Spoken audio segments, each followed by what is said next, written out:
Sherry, this is in response to I spoke to you earlier. I didn't want to come on the radio show because I know that we were a little bit pressed for time, and I know that time permitting, you will always open up the radio show to people to have a serious conversation.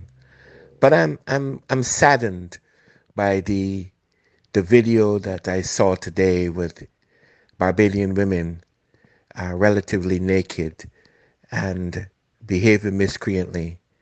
Um, I'm pretty strong about certain things, and one of those things will be the women in our lives as a man, because our first teacher typically is our mother or some woman as in a surrogate role for a mother who is the first teacher.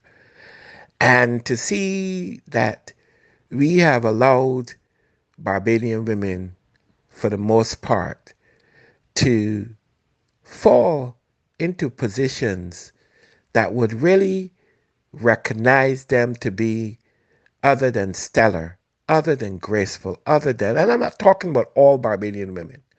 I'm talking about these women who find it necessary to find themselves in places that would put shame and add disgrace to the teachings of the ancestors. People died that we could be where we are today. And the legacy left by the ancestors for us all these years later cannot be a legacy of, of nakedness, of abject emotional poverty.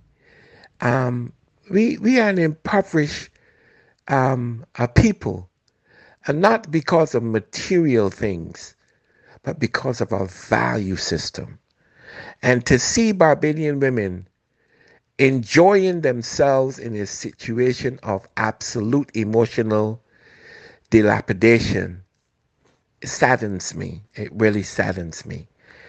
Relative to reparatory justice, we have to ask ourselves whether we should receive reparations in our current state of affairs, or should we go through a period of atonement and healing before we can ever bring an argument into any international court relative to reparatory justice. I would contend, and I'm not a sociologist and I'm not a psychologist, but I believe that there needs to be a level of spiritual atonement of our people, because where we are headed, we cannot hand off the mantle of responsibility to people who disgrace themselves and denigrate the legacy of our ancestors. We can't. We need to go through a period of healing. And I'm surprised that people are not speaking about these things from the pulpits, from the offices of government, from the judiciary. Those people given the power to speak, why have you been silent relative to where we are as far as the lascivious nature of our people? It's a scurrilous thing to watch. It's a sad thing to take in, that we can't be better than really, really better than where we are right now societally. We need to be better as a people. That's just my view. I'm not being holier than or mightier than. No. I think we all make mistakes. I think we all do wrong. But the woman, the Barbadian woman, the first teacher, the first teacher, what are we leaving our children? Help me spread the word about Naked Departure via social media. Subscribe and share to show support and love for our channels.